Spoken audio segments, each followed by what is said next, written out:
Привет, друзья!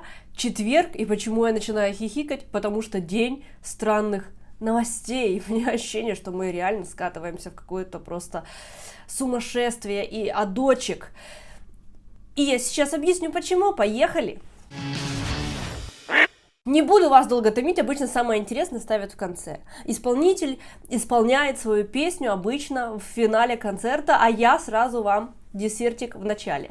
Итак, самая странная новость за сегодня, самая главная для меня новость за сегодня.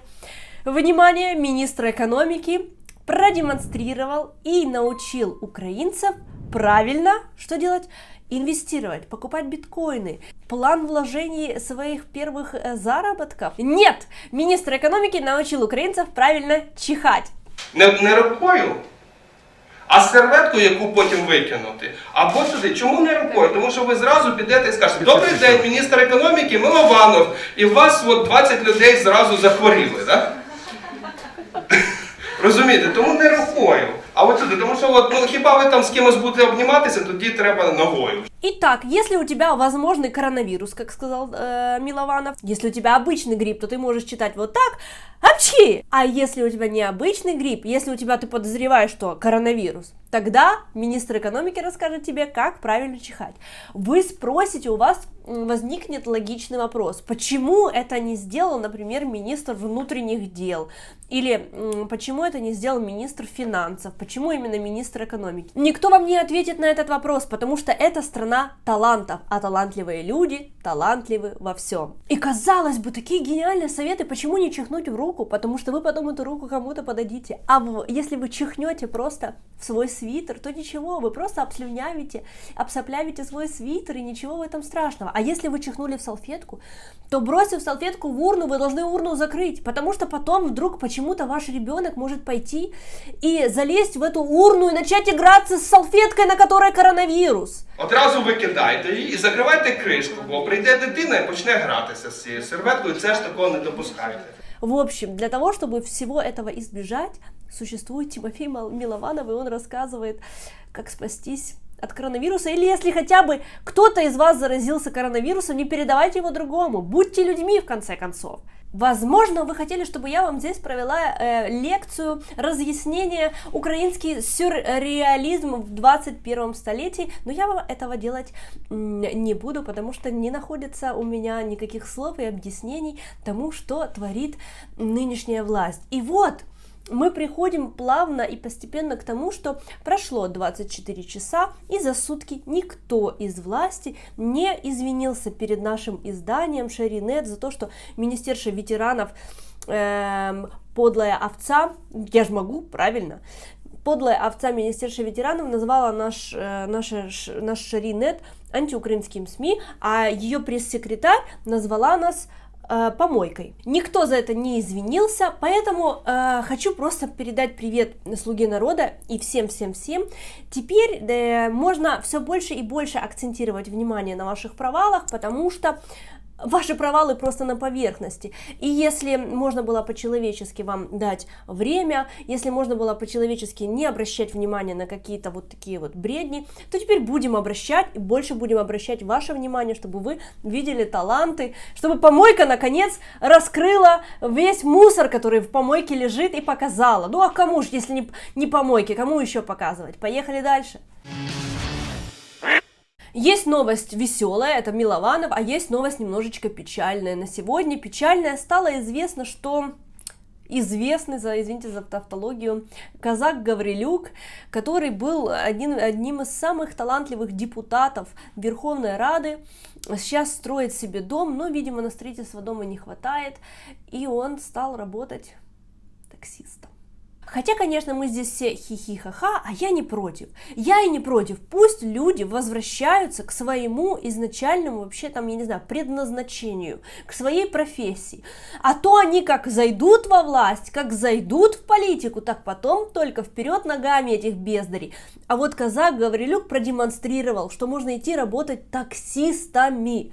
Вот завтра вы выходите, а вас Петр Алексеевич подвозит. Вы выходите, а вас, я не знаю, премьер-министр Алексей Гончарук с сигаркой: шеф, давай, поехали. Что в этом плохого? Нормально все. Поэтому, да, нам, с одной стороны, немного грустно, что так сложилась карьера Михаила Гаврилюка, но, с другой стороны, мы ему советуем: Михайло, хватай всех своих дружбанов и забирай с собой, потому что работы еще много, работать есть где в Украине, а места там освобождайте в парламенте, в Кабмине, забирай всех. Давай, браты. Маленькая новость про нашу партию. На сайте партии появилась вкладка «Представительство». Теперь вы можете зайти, есть списком, есть картой, и вы можете посмотреть, где в вашем городе есть офис партии Ширья. Вы можете связаться с ячейкой, вы будете знать, кто глава областной ячейки. Я напоминаю, что вы можете, у нас сейчас проходят по городам акции ЖКХ, это когда мы помогаем по проблемам ЖКХ. У нас есть акция по газу, когда мы добиваемся справедливости, чтобы за транспортировку газа не платить. У нас бывает юридическая иногда поддержка в офисах. Это если вам нужна помощь или вашим родителям нужна помощь. А вы можете еще и стать, например, активистом партии, можете помогать с раздачей газет, вы можете иногда выходить на какие-то акции, помогать. В общем, можете быть диванным воином, что тоже неплохо, или активным воином. Поэтому, если хотите, находите свой город, находите телефон и звоните. Поехали дальше. После того, как решили, что Петра Алексеевича Порошенко надо уже принудительно привести в ГБР, он выпустил заявление, выпустил обращение к народу, к нам всем, кто так долго ждал, и сказал, что я сам приду, хотя и все признали, что это просто преследование, и все дела сфальсифицированы, не смогли ни одного доказательства найти, и я приду. І тому на завтра режисери 95-го кварталу підготували шоу.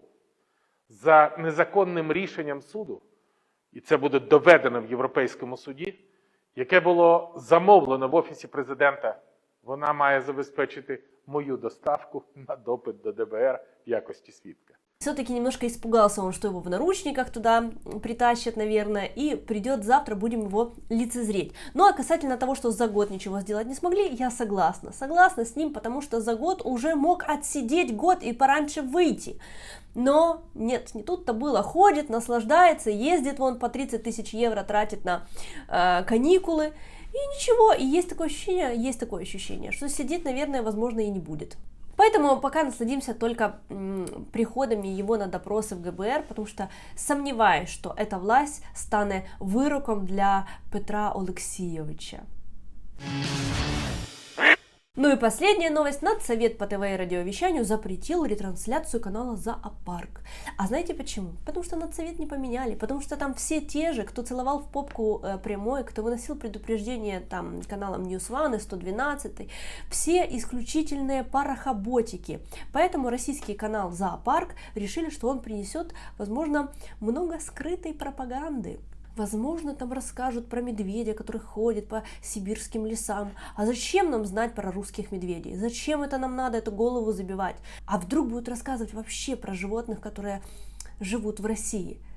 Нету России. Нам бы и географию исключить, и вообще все исключить, чтобы не знали даже вообще наши дети о существовании такой страны, как Россия. Меньше знаешь, крепче спишь, как говорится. Так что это не про мой блог, вы мой блог смотрите, завтра увидимся. Сегодня новости, вы же понимаете, вот как Милованов задал нам тенденцию, так и все новости пошли по тупому, ну не буду, ладно, пока.